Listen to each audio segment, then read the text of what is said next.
Hello and welcome. Today we are out in the field and I am joined by a very special guest of ours, Nolan Wilkens. Nolan Wilkens farms in West Central Illinois, and today I wanted to talk about double cropping with our ultra early lines of wheat from Merschman Seeds.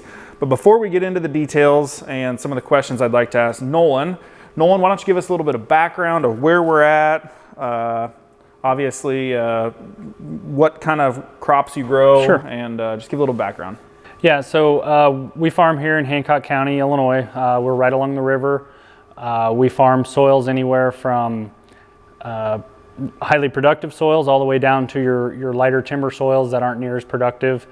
And we've grown wheat in the past and it just wasn't working out for us, and we kind of, since I've been growing Merschman soybeans, I keep hearing about Merschman wheat, and we decided to travel down this road on some of these more variable acres. And so would like to take you a little bit through our success with it through the guidance of Merschman Seeds and being a successful wheat grower with a double crop soybean as well. Yeah, so let's talk about some of those challenges that you had in the past with growing wheat. You know, we've talked off the camera about equipment. We talked off the camera about a couple different things. So talk about what didn't work, and then maybe let's also talk about what also didn't work when you were in the corn program. Yep. So Dad and I, or well, Dad at the time, as I grew into the farming operation, I've become more and more a part of it. But I was always helping Dad with planting the wheat, harvest the wheat, and we had a drill at the time, which was fine, but it was only 15 foot wide. So it's a kind of a slow road to go when you're planting wheat. Also fought a lot of diseases in the wheat, so we were basically giving the wheat away. And then really to put the cherry on top of all the problems we would have, working on the 4th of July isn't really that much fun. I know it sounds kind of selfish, but kind of like to kick back and relax and maybe for a day or two there and enjoy the holiday for once. So the ultra early variety kind of sparked my interest. If we could harvest at the end of June, might help me. It sparked my interest to get back into the wheat game, I guess I'll say. Yeah. So let's talk about it from the beginning all the way through Sure. the process of when you started planting the wheat, what dates you started planting, what variety you planted, mm-hmm. and maybe your fertilizer program Yep. in the fall, and then progress on through the spring. Sure. So I rent a little bit of ground from my grandma, and she has some really great productive soil, and then she has some lighter soil. And the first year I farmed was in 2019. This one farm in particular that I'm doing the wheat on currently. It had the pipeline go through it, so it's already a wet, tough farm, and then it holds the water where the pipeline is at. And the first year I think I grew like 95 or 100 bushel corn to the acre, and the deer just really seemed to pick over the corn, and the coons on the end. I think I did a rough figure of wildlife probably ate 20 acres out of a 51 acre field, so those zeros really add up in a hurry. And your input cost is the same even on the edge of those fields, you know, whether it's anhydrous or dry fertilizer or whatever that may be. So yeah, after planting Merschman beans and hearing Merschman Seeds talk about the ultra early varieties and their seed treatment, of course I know their seed treatment's really great on their soybeans. They apply a lot of these same things to the Merschman wheat, and that really sparked my interest on getting the wheat out of the ground. So I come in on October 15th, and I planted, at the time it was Millie, was the ultra early variety. It came up fine, it went through the winter fine. Any nitrogen put down ahead of time? Any fertilizer put down ahead of time? So we did apply a little bit of dry fertilizer. I had our local retailer just throw something together for me because we were kind of at a time crunch at that point. I think I planted the wheat and then they spread the dry. I don't know. I don't remember the analysis quite on that. And then come springtime, I did a top dress at Green Up, and then I added a little thiosol with it. And that was 66 pounds of nitrogen and I think 10 pounds of thio with it. So you're falling into our 1 to 7 scale for, Yep. for nitrogen to sulfur there. So when you're out looking at that wheat, does that wheat look any different than what most wheat looks like? Are you planting that with any different equipment when you were there in the fall? Yeah, so my dad he's always been he likes cover crops, and so we did try some cover crops with our Kinsey 3600 15-inch planter. Yep. So we had the backing plates for this, and I was kind of, listening to you at Merschman Seeds and Joe Merschman and saying, I think we can do this wheat thing.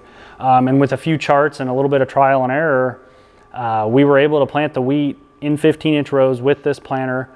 And from the days we used to drill it to now, we get such a better seed to soil contact with the planter, because the planter is it's putting it exactly where you want it.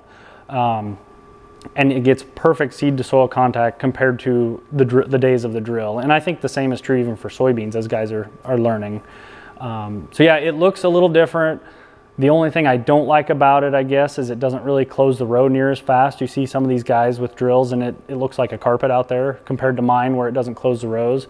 But I think overall I had really good success with it at that stage in the game. I was really excited about what it looked like. Gotcha. So we have our dry fertilizer down in the fall. We have our liquid nitrogen with our ammonium thiosulfate, which is our sulfur source, which we think is extremely important. Let's walk through a little bit of, as we get closer to summertime, fungicide use. Yep, we did use a fungicide. That was right at flag leaf, and I think that really helped us carry through any disease pressure we would have.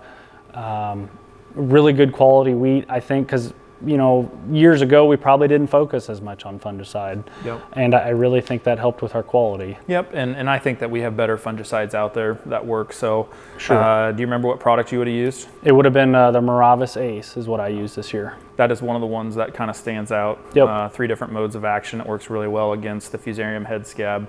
Sure. So right at flag leaf or a little bit past flag leaf, you have a nice window there for that application timing to cover for the head scab. So we have our heads out, we've had our fungicide applied, the wheat looks nice and gorgeous. Yep. We're now rolling into probably that beginning of June, middle of June timeframe. Yep. The wheat's starting to turn. What were the harvest dates and what were you seeing? Sure. So as late June come upon us, June 24th is when we were able to harvest this wheat, which was unheard of for us on our farm. And that's what I was excited about. That's what I was going for. So we're looking at the forecast and we're thinking there's a lot of rain coming. And so we kind of busted our butts and got the wheat harvested. I wanted to bale the straw, but I think it was more beneficial just to go ahead and get the crop in so I could plant my double crop beans. So we harvested June 24th. We put it was really wet. It was like 22%. And we went ahead and did it. And we put it in a bin. And I actually had to run heat on it with a Shivers drying system. And that was an added cost that I did not see coming, was the drying. I would have maybe liked to wait a week and get that down a little drier, but with Mother Nature, you don't always get that chance. Yep, so I'm very familiar with what the forecast was at that time. Yeah. It actually started raining June 25th in the evening, and it didn't stop raining till July 4th. Yep, that sounds about right. 4th or the 5th. Yep. Because and that's a lot of water on that wheat that's mature and almost mature, I think. Yep. But and then that gave you the advantage because there's always going to be, it always seems like there is rains right before the 4th of July. You have those beans. So what variety of beans did you stick in the ground? So I kind of went against the grains on that again. We always would try to plant a later season bean to get more vegetative growth out of the ground, or once they would come out of the ground. So I planted our Merschman McKinley 2132s. That's a 3.2. Had really good success with them. They came out of the ground, and usually we don't get enough rain to hardly germinate soybeans. Well, like you talked about, we got all that rain, and I ran the planter till I couldn't keep my eyes open that night, and then Dad finished it for me the next day, and then it rained on him like you had said.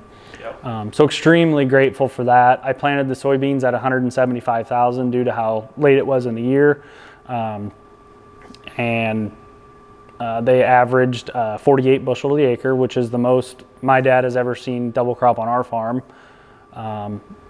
I think if you were to do this and you weren't going to want to plant wheat again, I probably would have pushed it to like a 3.6 or a 3.8, maybe get a little bit more yield out of the soybean on that end. Yeah. So for this latitude, when you're talking the southern portion of Iowa, west central Illinois, 47 bushel double crop soybeans is absolutely phenomenal. I was pretty stoked about that. Especially when you can get a $12 bushel per acre benefit from that little bit less marginal or more marginal acres. Sure. So So that's what you did. You took the McKinleys, you harvested the McKinleys, and you turned back around. I have wheat growing in that same field again after we combined the beans off it. In fact, I was my cousin and my dad were combining the beans, and I was hooking up the planter and getting it ready and filling the planter and chasing the combine right out of the field.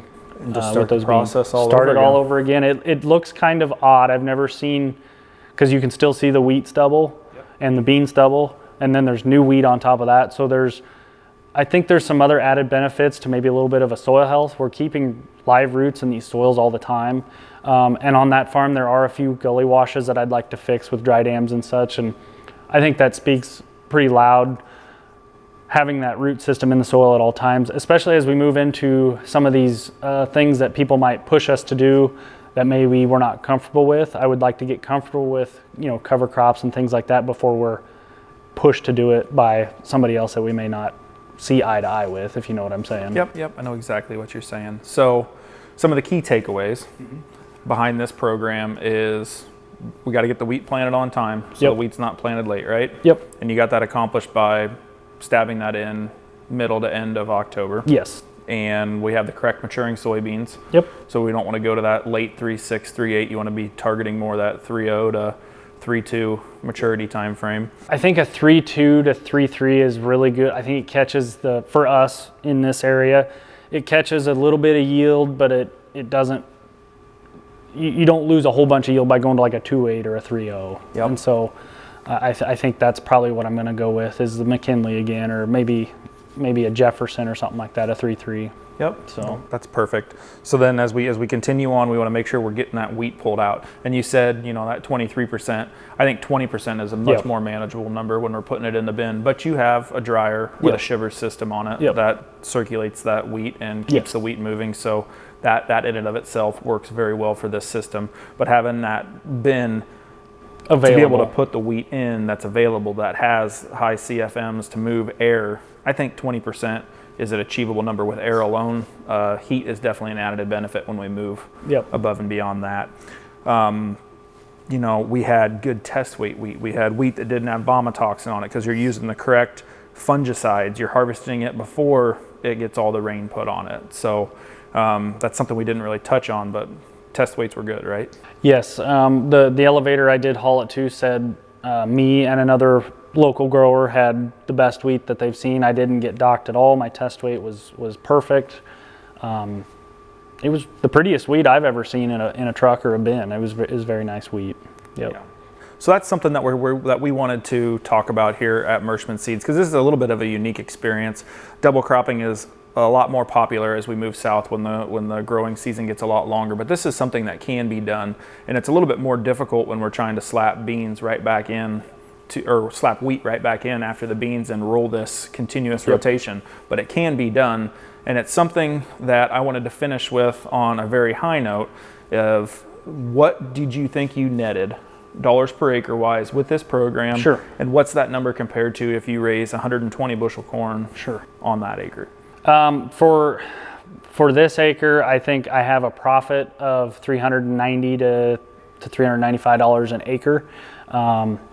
It's a total cost of around $600 an acre with both crops.